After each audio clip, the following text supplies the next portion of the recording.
صل على محمد يا رب لا تقطع رجانا يا ربي صل على محمد يا ربي صل عليه وسلم يا ربي صل على محمد يا ربي بلغنا نزوره يا ربي صل على محمد يا ربي صل عليه وسلم يا ربي صل على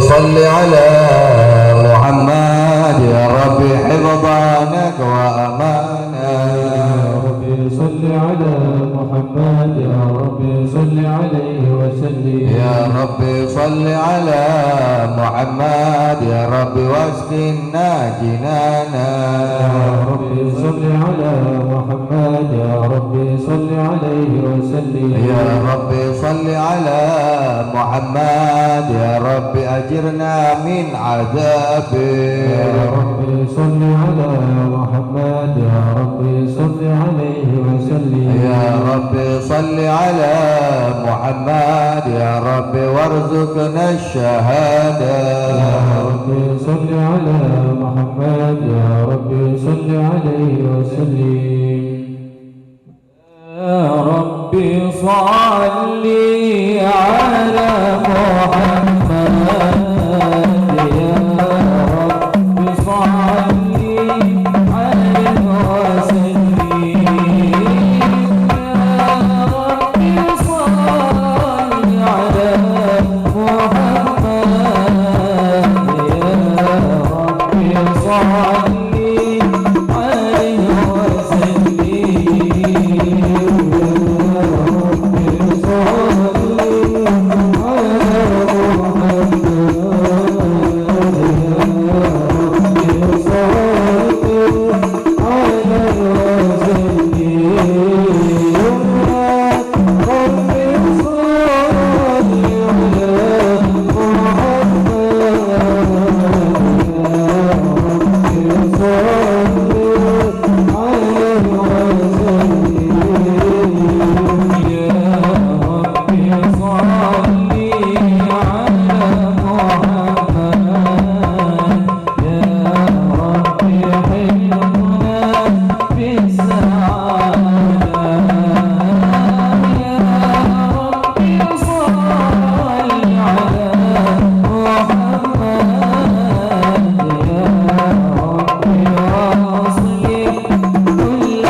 ربي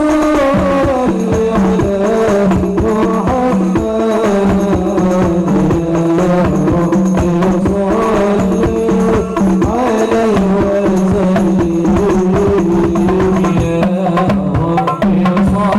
عليه عليه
فتحا مبينا ليغفر لك الله ما تقدم من ذنبك وما تأخر ويتم نعمته عليك ويهديك صراطا مستقيما وينصرك الله نصرا عزيزا لقد جاءكم رسول من أنفسكم عزيز عليه ما عنتم حريص عليكم بالمؤمنين رؤوف رحيم إن تولوا فقل حسبي الله لا إله إلا هو عليه توكلت وهو رب العرش العظيم إن الله وملائكته يصلون على النبي يا أيها الذين آمنوا صلوا عليه وسلموا تسليما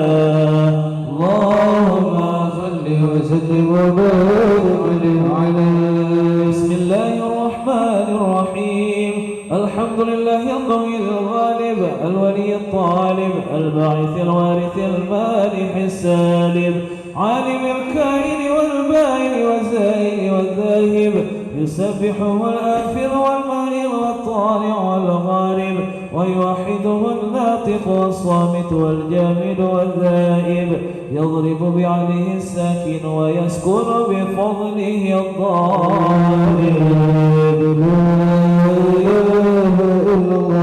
حكيم أظهر بديع حكمه والعجائب في ترتيب تركيب هذه القوالب خلق مخا وعظما وعددا وعروقا ولحما وجلدا وشعرا ودما بنظر مختلف وتراب من ماء دافق يخرج من بين الصلب والتراب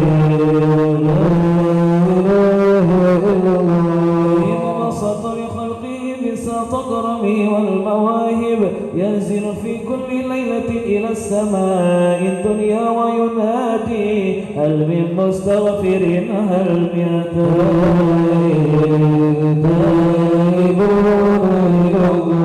ومن طالب حاجة فاغني له المطالب فلو رأيت خدام قياما على الأقدام وقد جادوا بالدموع السواكب والقوم بين الندم والتائب والخائف لنفسه يعاتب وآبق من الذنوب إليه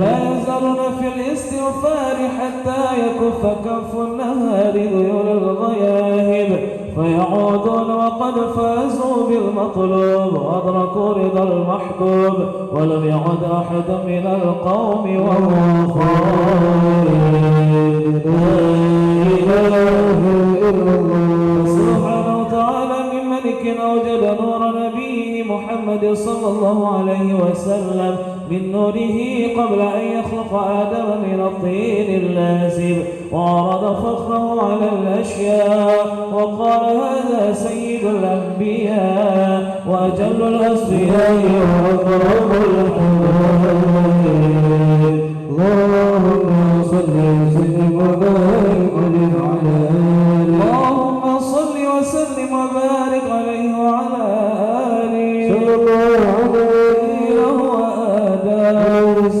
وآدم به ونله أعلى المراتب قيل هو نوح ونوح به ينجو من الغرق ويهلك من خالفه من الأهل والأقارب قيل هو إبراهيم قال إبراهيم به فوجدته على عباد الأصنام والكواكب. قيل هو موسى. قال موسى أخوه ولكن هذا حبيب وموسى كريم ومخاطب. قيل هو عيسى. وعيسى يبشر بي وهو بين يدي نبوته كالحاجب. قيل فمن هذا الحبيب الكريم الذي ألبسته حلة الوقار وتوجته بتيجان المهابة والافتخار ونشرت على رأسه العصائب. قال هو نبي استخرته من أي بن غالب يموت أبوه وأمه يفرون يموت ضربه الشديد اللهم صل وسلم وبارك عليه. اللهم صل وسلم وبارك عليه وعلى آله. يوم التهامة بين يدي القيامة في ظهره علامة تظله الغمامة تطيع السحائب. جميل ليل الذوائب ألفي الأنف ميمي الفم نوني الحاجب. سمعه يسمع صرير القلم بصره إلى السبع الطباق قبلهم البعير فأزال ما اشتكوا من المحن والنوائب. آمن به الضب وسلمت عليه الأشجار وخاطبته الأحجار وحن إليه الجزء حنينه زين يداه تظهر بركته ما في المطاعم والمشارب. قلبه لا يغفر ولا ينام ولكن للخدمة على الدوام مراقب. لمن وديع يعفو ولا يعاقب وإن خصم يصمت ولا يجاوب. أرفعه إلى أشرف المراتب في ركبة لا تنبغي قبله ولا بعده لراكب. في موكب من الملائكة يفوق على سائر المواكب. فإذا ارتقى على الكونين وانفصل عن العالمين ووصل إلى قاب قوسين كنت له أنا النبي المخاطب. اللهم صل وسلم وبارك عليه. اللهم صل وسلم وبارك عليه وعلى آله. صلى الله عليه وسلم. يرده من العرش قبل أن يبرد الفرش وقد نال جميع المآرب. فإذا شرفت سربة طيبة منه بأشرف قالب صعت إليه أرواح المحبين على الأقدار والنجاة. اللهم صل وسلم وبارك عليه وعلى الله ما لا كواكب على أحمد خير ركب النجاة هداها للسرى باسم الحبايب فهذا السكر أعطى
صلى الله عليه. سبحان من خصه صلى الله عليه وسلم بأشرف المناصب والمراتب.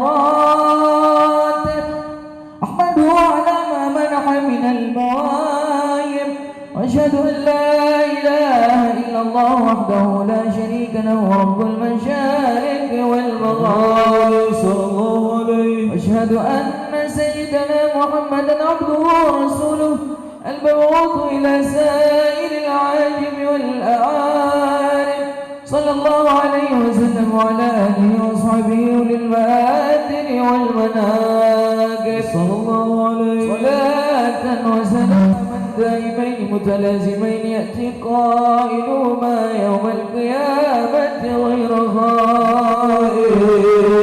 اللهم صل وسلم وبارك عليه وعلى آله. بسم الله الرحمن الرحيم.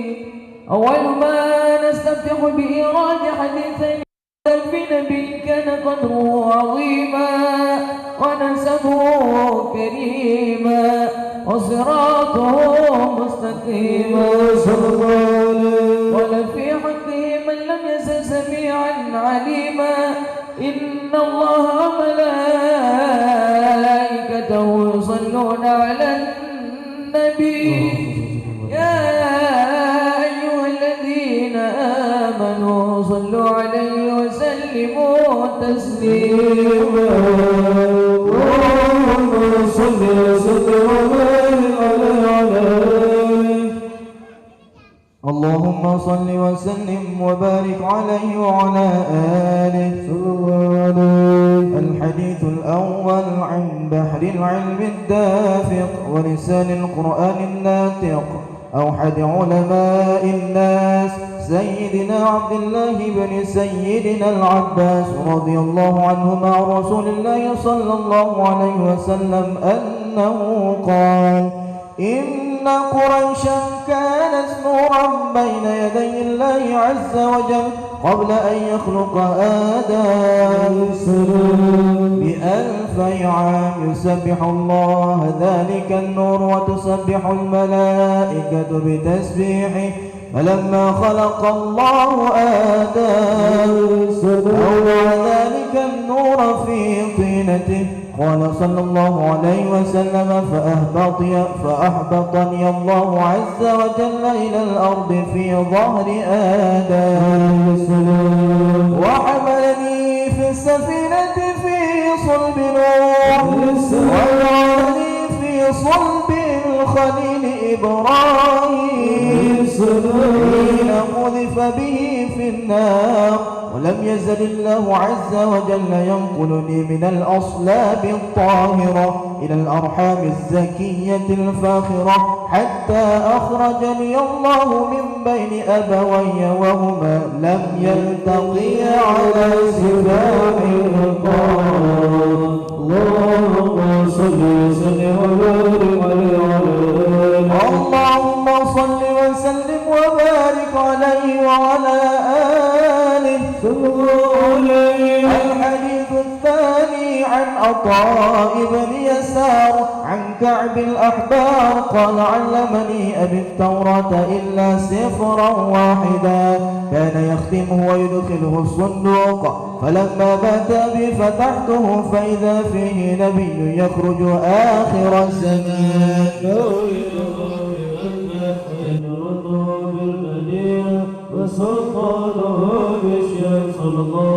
يقص شعره وينتزر على وسطه يكون خير الأنبياء وأمته خير الأمم يكبرون الله تعالى على كل شرف يصفون في الصلاة كصفوفهم في القتال.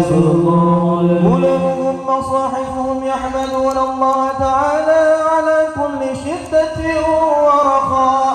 ثلث يدخلون الجنة بغير حساب وثلث يأتون بذنوبهم وخطاياهم فيغفر لهم وثلث يأتون بذنوبهم وخطايا عظام فيقول الله تعالى للملائكة اذهبوا فزنوهم فيقولون ربنا وجدناهم أسرفوا على أنفسهم ووجدنا أعمالهم من الذنوب كأمثال الجبال غير أنهم يشهدون أن لا إله إلا الله وأن محمد رسول الله صلى الله عليه وسلم أشهد أن لا إله إلا الله وأشهد أن محمدا رسول الله صلى الله عليه وسلم اللهم صل وسلم وبارك عليه وعلى آله ظهر المؤيد بظهور النبي أحمد يا هلا نبي محمد ذلك المطلوب من الله يا هلا يا هلا يا هلا يا هلا يا هلا يا هلا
بشهادتك من كذب به أدخلهم الجنة برحمته يا أعز جواهر الوقود وخلاصة سر الوجود ما جعلك قاصر ولو جاء ببذل المجهود وواسفك عاجز عن حصر ما حويت من خصال الكرم والجود صلى الله عليه الكون الشاره وأنت المقصود يا أشرف من نال المقام المحمود وجاءت رسل من قبلك لكنهم بالرفعة والعلا لك شهود اللهم صل وسلم وبارك عليه وعلى آله اللهم صل وسلم وبارك عليه وعلى آله صلى الله عليه اغفروا قلوبكم يا معشر ذوي الألباب حتى أجلو لكم عرائس معاني أجل الأحباب المخصوص بأشرف الألقاب الراقي إلى حضرة الملك الوهاب صلى الله عليه حتى نظر إلى جماله بلا ستر ولا حجاب لما آن أوان ظهور شمس الرسالة في سماء الجلالة خرج مرسوم الجليل بنكيب المملكة جبريل يا جبريل نادي في سائر المخلوقات من أهل الأرض والسماوات بالتهاد والبشارات فإن النور المشهور وسر المكنون الذي أوجدته قبل وجود الأشياء وابدأ إلى السماء أكله في هذه الليلة لا تزني به مسرورا صلى الله عليه نورا واغفر يتيما وطهره وعلى بيته تطهيرا. اللهم صل وسلم وبارك عليه وعلى آله. اللهم صل وسلم وبارك عليه وعلى آله صلى الله عليه. العرش دربا واستبشارا وازداد الكرسي هيبة ووقارا وامتلأت السماوات أنوارا وضجت الملائكة تهليلا وتمجيدا واستغفارا. سبحان الله والحمد لله ولا إله إلا الله الله أكبر. سبحان الله والحمد لله ولا إله إلا الله الله أكبر. سبحان الله والحمد لله ولا إله إلا الله الله أكبر. سبحان الله والحمد لله ولا إله إلا الله الله أكبر. وينتزعه ترى من فجره وفجره إلى نهاية تمام حمله لما اشتد بهذا بإذن رب الخلق وذات الحبيب صلى الله عليه وسلم ساجدا شاكرا حامدا كأنه البدر في تمامه. صلى الله على محمد صلى الله عليه وسلم. صلى الله على محمد صلى الله عليه وسلم. صلى الله على محمد صلى الله عليه وسلم. يا نبي سلام عليك يا رسول سلام عليك يا نبي سلام عليك صلوات الله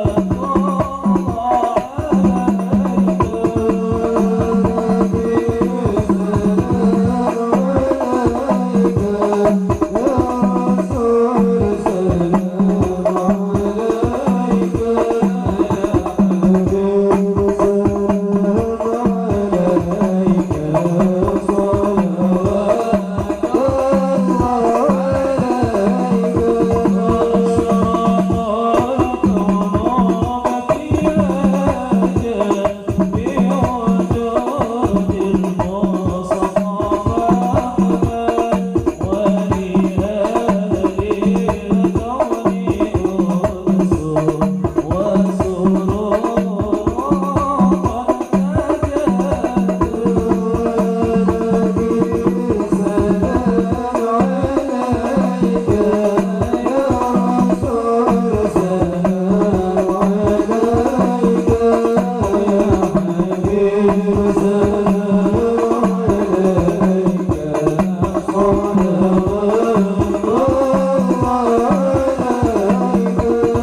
وبارك عليه وعلى آله وولد صلى الله عليه وسلم مختونا بيد العناية مكحولا بكل الهداية فأشرق ببهاء الفضاء وتلألأ الكون من نوره وأضاء ودخل في عقد بيعته من بقي من الخلائق كما دخل فيها من مضى أول فضيلة المعجزات بخمود نار فارس وسقوط الشرافات ورمية الشياطين من السماء بالشهوب المحرقات ورجع كل جبار من الجن وهو بصولته سلطانته دليل خاضع لما تألق من سلام النور الساطع واشرق من بهائه الضياء اللامع حتى عرض على المراضي اللهم صل وسلم وبارك عليه وعلى آله.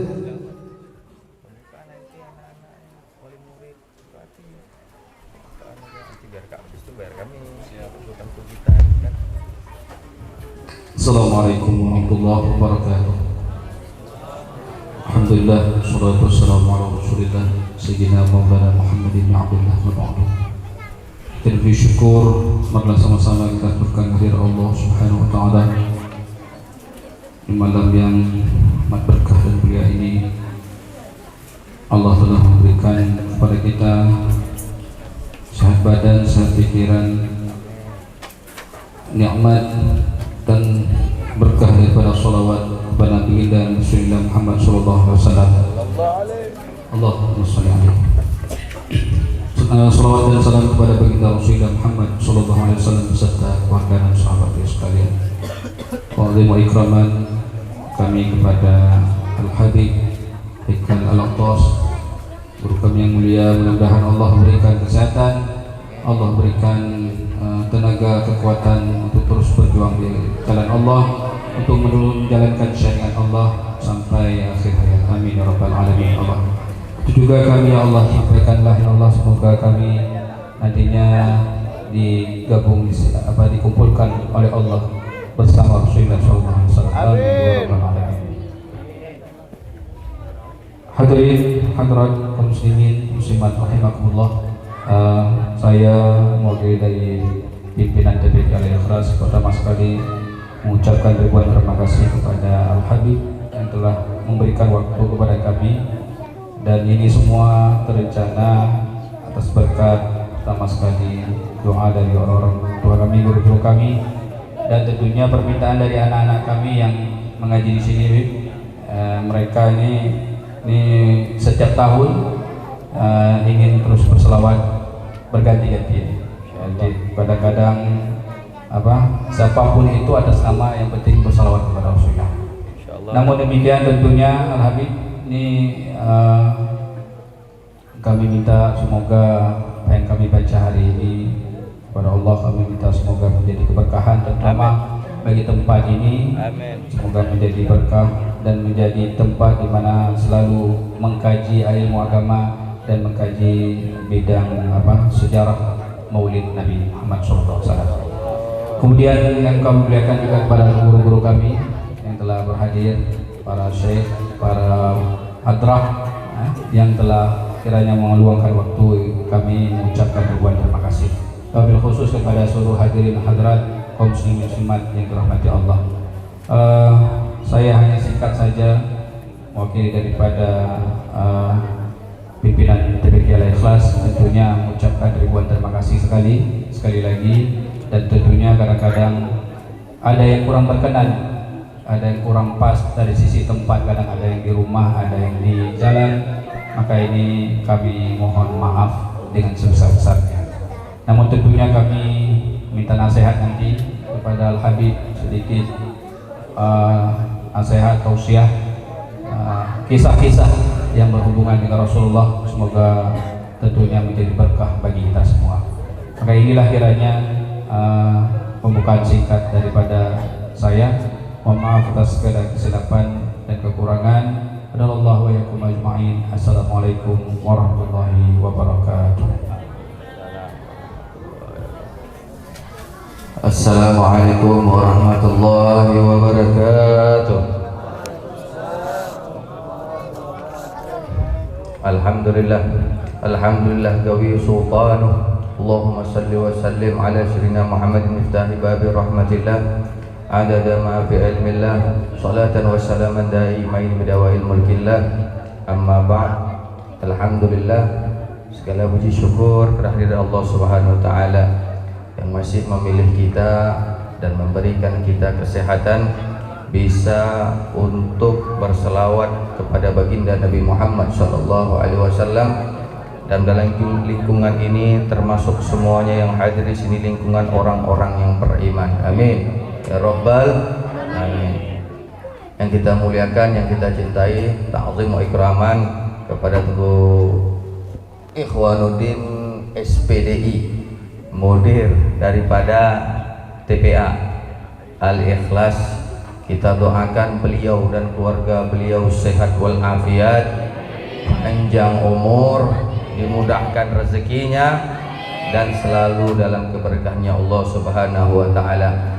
Ta'zim wa ikraman juga kepada guru-guru kita Tengku Dedi dan juga Tengku Bushra dan Tengku Ikhlas beserta Tengku Safrijal yang duduk di ujung belakang sembunyi-sembunyi. Kita doakan juga beliau-beliau ini sehat walafiat, mudah rezekinya, mudah jodohnya, dan selalu dalam penjagaannya Allah Subhanahu wa taala. Dan juga kepada hadirin wal hadirat yang hadir pada malam hari ini, kita minta kepada Allah tidak keluar daripada majelis ini kecuali Allah angkat segala dosa-dosanya, Allah angkat segala kesusahannya, Allah lunasin semua hutang-hutangnya. Yang miskin insyaallah jadi kaya. Karena di Adiba ini nggak ada doanya untuk dunia, semuanya doanya untuk akhirat. Jadi yang nggak di luar ini kita doa untuk dunia. Amin amin ya rabbal alamin. Tak terasa ini malam ke-28.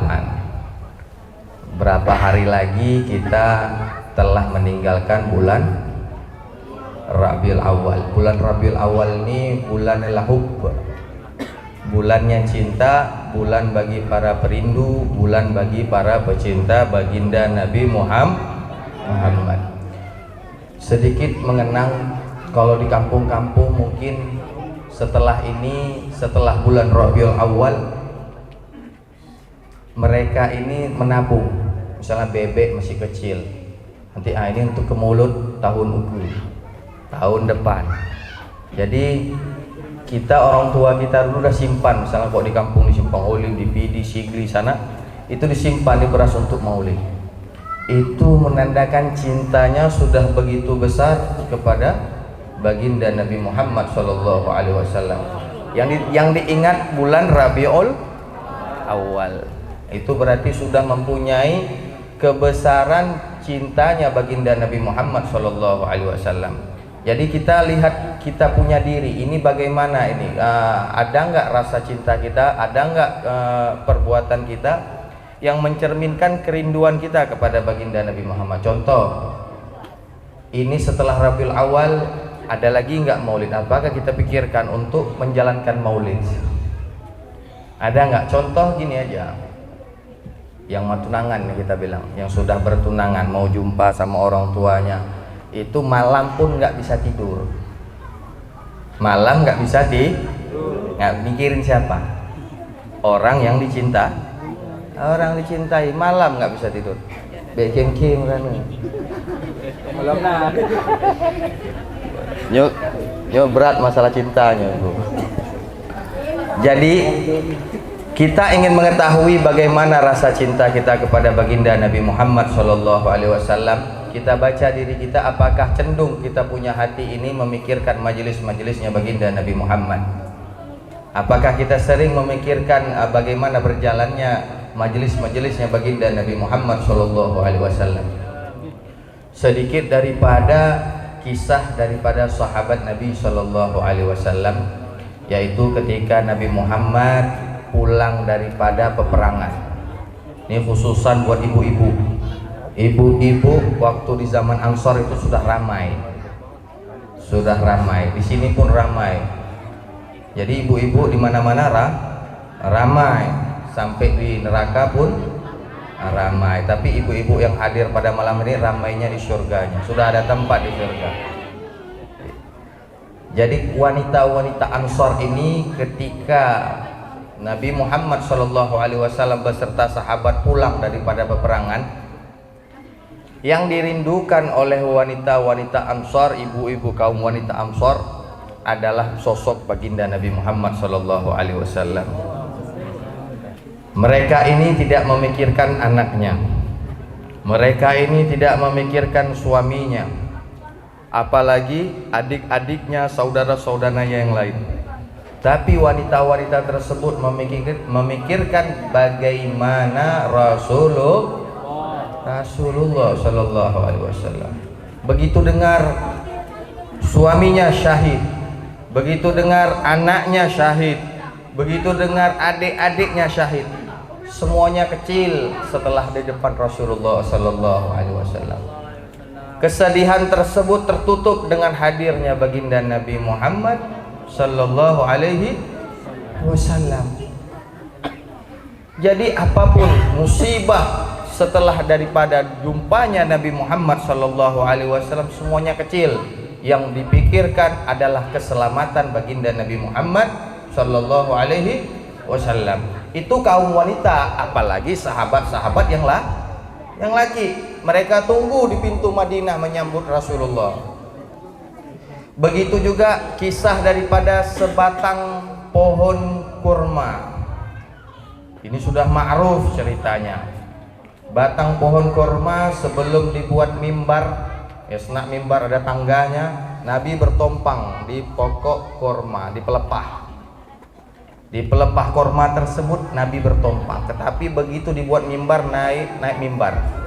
Jadi batang kurma tersebut merasa sedih sehingga waktu Nabi khutbah terdengarlah seperti suara tangisan anak kecil, seperti tangisan anak-anak yang dimana Nabi mengangkat suaranya, makin besar suara tangisan tersebut sehingga mata sahabat tertuju kepada batang kurma tersebut, sehingga Nabi turun daripada mimbar dan memeluk batang kurma tersebut seperti Nabi memeluk anak-anaknya. Nabi memberikan dua pilihan, engkau bersamaku di dunia apa bersamaku di surga. Kalau engkau ingin bersamaku di surga maka diamlah. Itu sebatang pohon, nih pohon, contoh pohon depan ini. Mereka menangis karena tidak disentuh lagi dengan baginda Nabi Muhammad Sallallahu Alaihi Wasallam. Dia tidak dibuang tapi tidak dipakai, tapi dia menangis karena tidak dipakai oleh baginda Nabi Muhammad Sallallahu Alaihi Wasallam. Rasulullah menenangkan seperti menenangkan anak kecil, jangan nangis. Begitulah Nabi Muhammad Sallallahu Alaihi Wasallam dirindukan, apalagi kita yang mempunyai hati, yang mempunyai cinta. Bagaimana kerinduan kita kepada baginda Nabi Muhammad Sallallahu Alaihi Wasallam. Begitu juga kisah-kisah Sayyidina Bilal, itu sudah ma'ruf. Begitu Nabi Muhammad Sallallahu Alaihi Wasallam meninggal, sahabat semuanya keluar dakwah, meninggalkan kota Madinah karena tidak sanggup lagi menahan setiap detiknya. Ketika melihat jalur ini teringat Nabi, ketika duduk di sini teringat Nabi, ketika azan teringat Nabi, semuanya teringat Nabi. Terakhir keluar. Dan ketika keluar itu Nabi Muhammad Sallallahu Alaihi Wasallam yang menghadiri dalam mimpinya. Makanya kalau kita rindu, Nabi lebih rindu. Contoh Sayyidina Bilal, bagaimana Sayyidina Bilal? Mahajijaf ya Bilal, kenapa engkau begitu kering ya Bilal? Makanya kalau sudah sekali jumpa Nabi dalam mimpinya, itu terus kita tingkatkan, karena fihil khair, fihil barakah. Di situ ada kebaikan, di situ ada keberkahan. Makanya yasdad, kata Habib Ali Jufri, kalau kita sudah mimpi Rasulullah Sallallahu Alaihi Wasallam, yasdad iman. Kita ini bertambah baik, bertambah dekat, bukan bertambah jauh. Jadi bohong kalau ada orang yang bilang mimpi Nabi tapi sifatnya makin jauh daripada Nabi Muhammad sallallahu alaihi wasallam. Habib Ali Jufri bilang, kalau kita mimpin Nabi Muhammad sallallahu alaihi wasallam, kita semakin dekat, semakin baik, karena itu suatu jaminan kita bisa memandang wajahnya baginda Nabi Muhammad sallallahu alaihi wasallam. Man ra'ani fil manam faqad ra'ani fil yaqadzah. Barang siapa yang melihatku dalam mimpi, maka dia pasti akan melihatku di alam nyata, imma dunia ataupun di akhirat. Makanya hubungan kita dengan Nabi Muhammad laisa bil amal tapi bil qulub. Bil qulub, dengan hati. Nah, jadi kalau orang mimpi Nabi, contoh kata Buya Yahya nih. Nah, jadi Buya Yahya bilang, ditanya pertanyaan, ya Buya, bagaimana kalau ada yang mimpi Nabi kakinya buntung atau tangannya buntung, tapi itu Rasulullah? Nah, karena syaitan la yatashabbuh bih, syaitan nggak bisa menyerupai baginda Nabi Muhammad. Buya Yahya bilang, mengatakan itu Nabi Muhammad, kenapa buntung, kenapa pincang?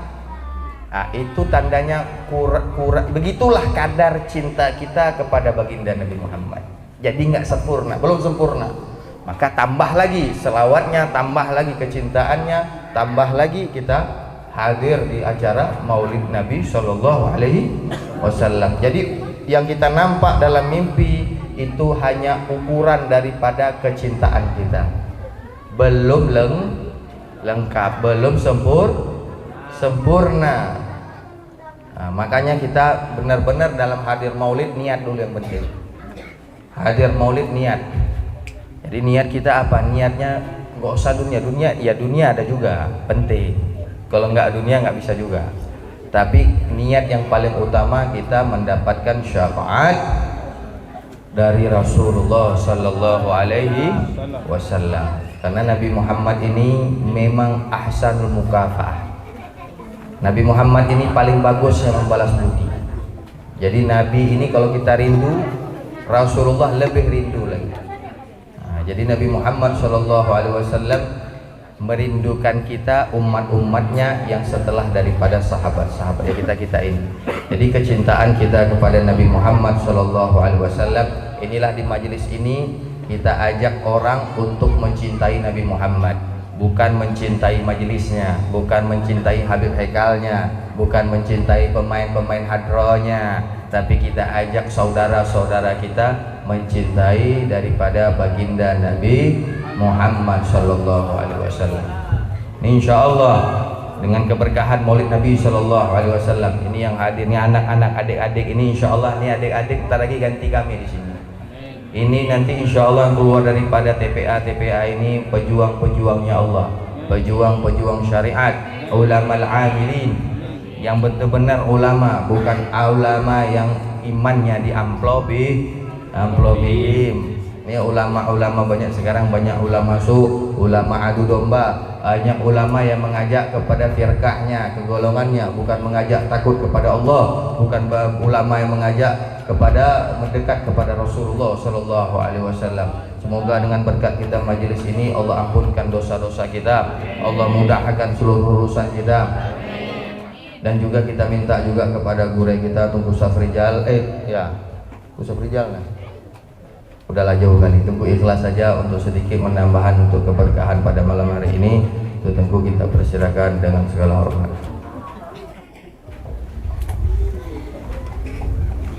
Assalamualaikum warahmatullahi wabarakatuh. Ya, malam dua. Alhamdulillahilladzi hadana li hadha ma kunna linahtadiya laula an hadana Allah. Asyhadu an la ilaha illallah wahdahu la syarika lah. أشهد أن سيدنا محمدا عبده ورسوله. اللهم فصل وسلم وبارك على سيدنا محمد وعلى آله وصحبه أجمعين. أما بعد, azim wal ikraman terutama sekali kepada habibana kita, pada tuan guru kita, sahibul maulid, sahibul majlis, sahibul madrasah, Tengku Ikhwanuddin, pada guru-guru kita, Bu Dedin, Bu Bushra, Abi Safrijal, pada para hadrah, pada para munsyid, kiranya kepada seluruh hadirin wal hadirat sidang jamaah maulid yang Allah muliakan.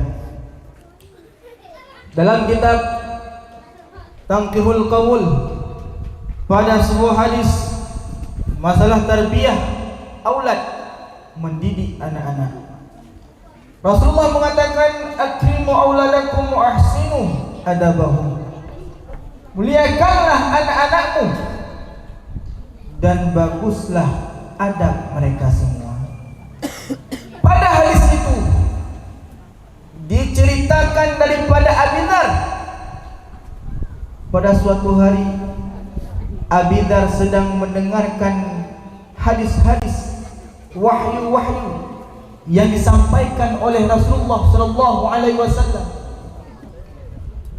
Ketika Rasulullah sedang mengajarkan para sahabat, Sayyidina Hasan, Sayyidina Husain sedang memanjat pundaknya Rasulullah sallallahu alaihi wasallam, dipanjat pundaknya.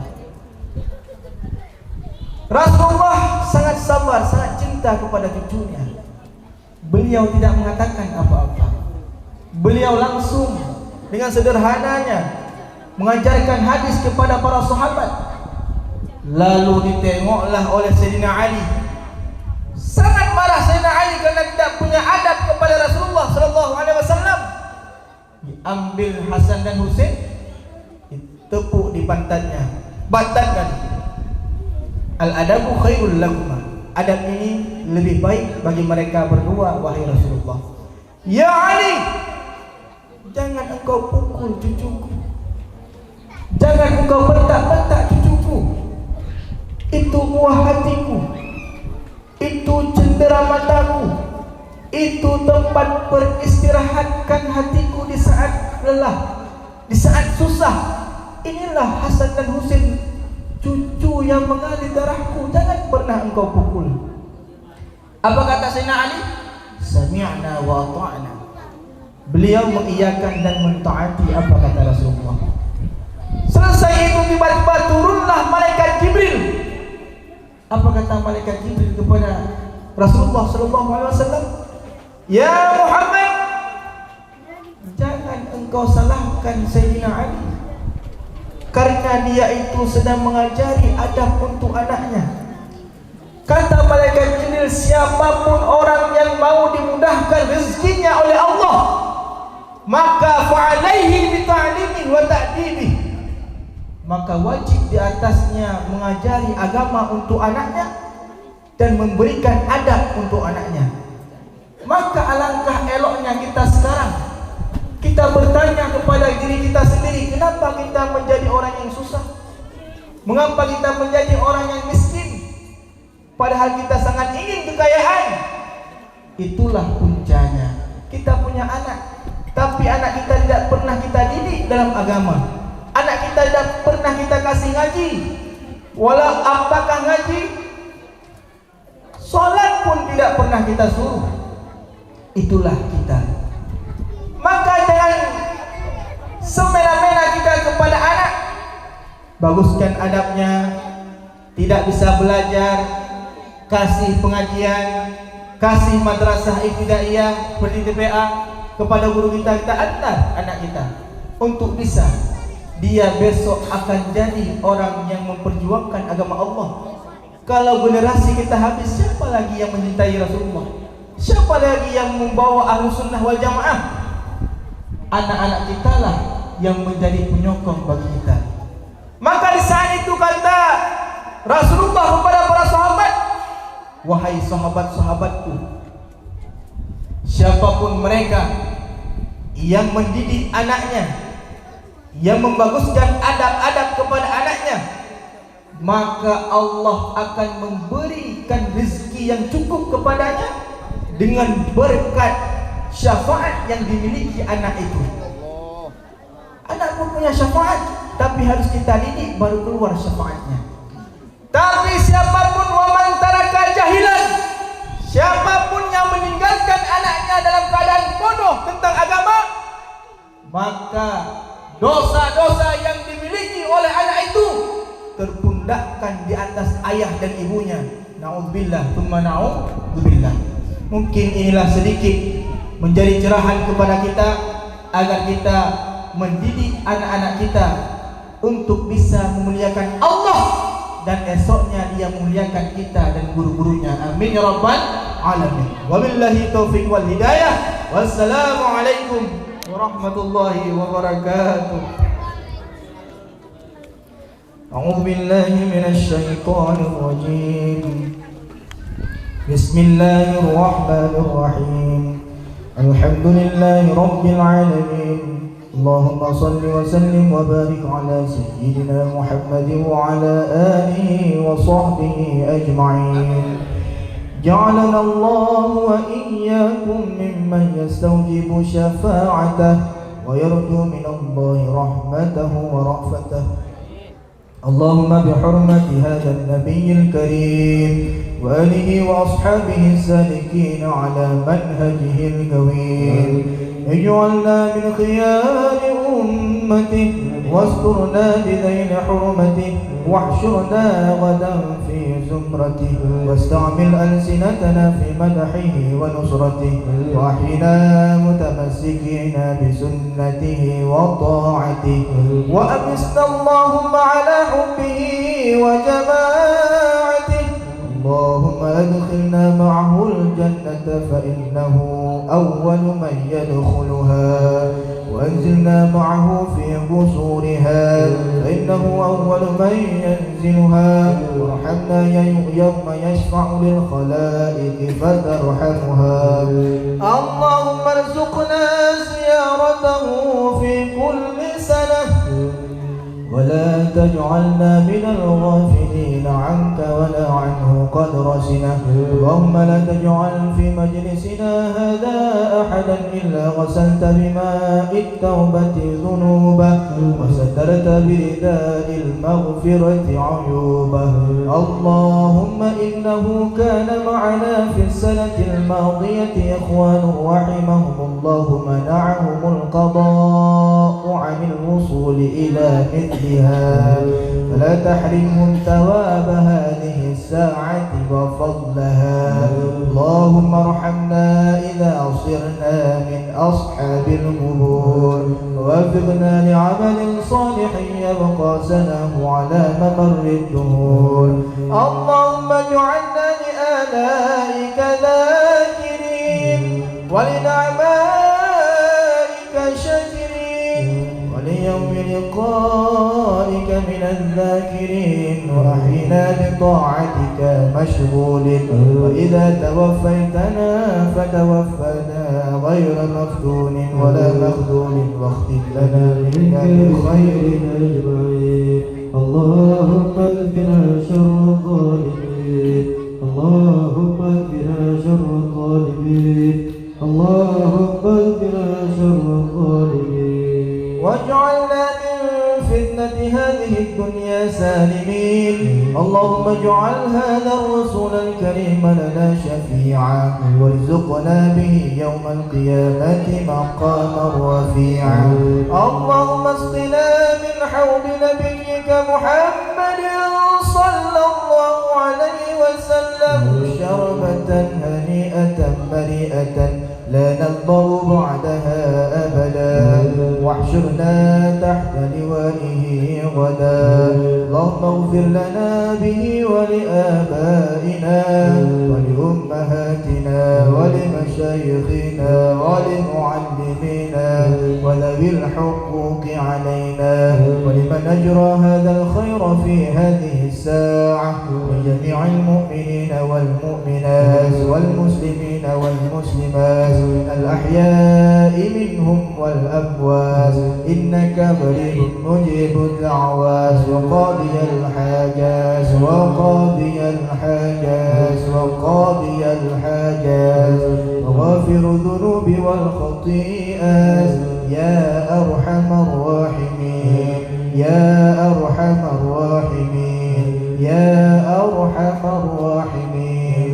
وصلى الله على سيدنا محمد وعلى آله وصحبه وسلم.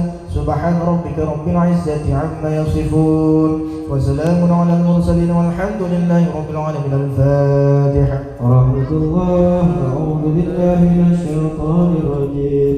بسم الله الرحمن الرحيم الحمد لله رب العالمين الرحمن الرحيم مالك يوم الدين إياك نعبد وإياك نستعين اهدنا الصراط المستقيم صراط الذين أنعمت عليهم غير المغضوب عليهم ولا الضالين آمين. Pengumuman jadwal Arba'in malam besok di kediaman Arlina Yunita Marsida atau di rumah almarhum Dr. Haji Nuksan Umar Lubis, alamat Komplek Bupati, Jalan Teguci Dikiro nomor 10, Bayabujuk Penuh. Sekali lagi Arba'in malam besok di kediaman Ibu Arlina Yunita Marsida atau rumah almarhum Dr. Haji Nuksan Umar Lubis, alamat Komplek Bupati, Jalan Teguci Dikiro nomor 10, Bayabujuk Penuh. Sekian dan terima kasih.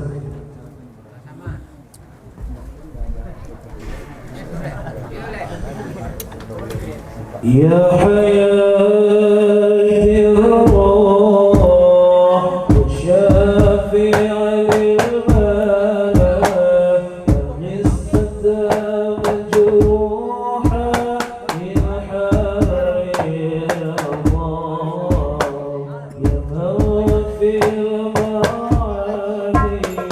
أشفع للجميع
Thank you.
Semangat kali kan fatahanna. Awak itu Abdel, awak kamu Abdel tengah, enak. Dia kan udah main TV. Abdel tengah, Adel. Nah, biar jangan tengik kau Del. Ya, aneh makan orang. Aneh jangan ada dah.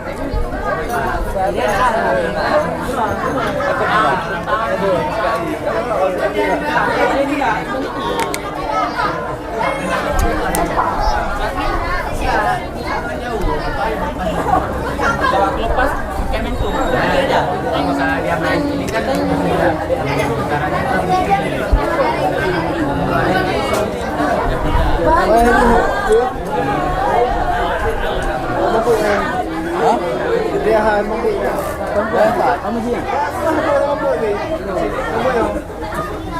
Ibu, kayaknya orang umi itu Pak. Saya punya. Oh, hidupin. Ngepet. Bagi ibu-ibu kadang ada yang tertukar kunci Honda ya. Bisa ditukar ini. Ini siapa tadi? Kadang-kadang salah ambil kunci Honda. Tolong dikembalikan, ditukar kembali ya.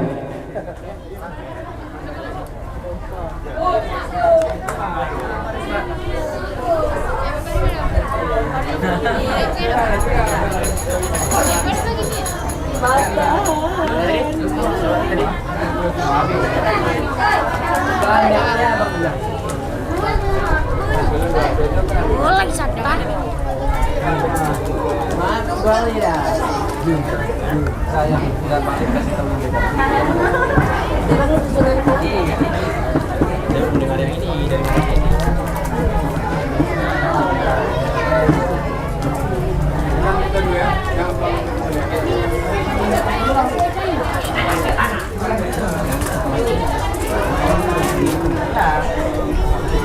Badan cahaya. Masa Bang Ali bilang gini. Ya. Nama apa?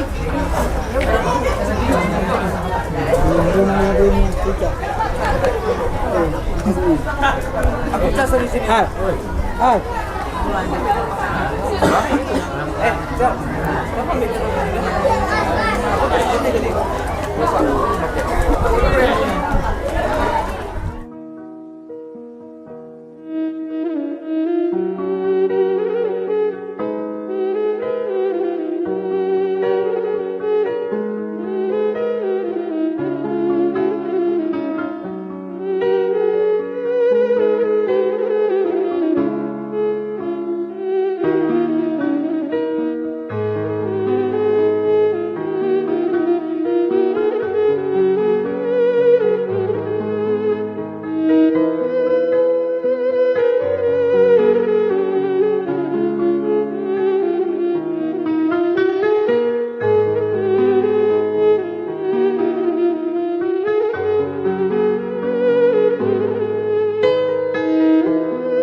Thank